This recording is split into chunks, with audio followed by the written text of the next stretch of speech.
بالمعروف ونهوا عن المنكر الله আকবার। আল্লাহ রাব্বুল আলামিন বলেন, আমি আল্লাহ এই জমিনের মধ্যে যদি কোনো মুমিন বান্দাকে ক্ষমতা দেই, ক্ষমতা পায় তারা চারটি কাজ করবে। জোরে বলবেন কয়টা?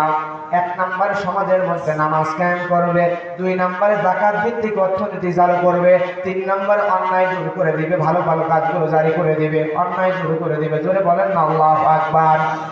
এই সমাজের মধ্যে ভালো মানুষদেরকে আল্লাহ দায়িত্ব দিলে এক নম্বরে কি করবে? নামাজ কায়েম করে দিবে। দুই নম্বরে এই সমাজের মধ্যে যাকাত ভিত্তিক অর্থনীতি চালু করবে।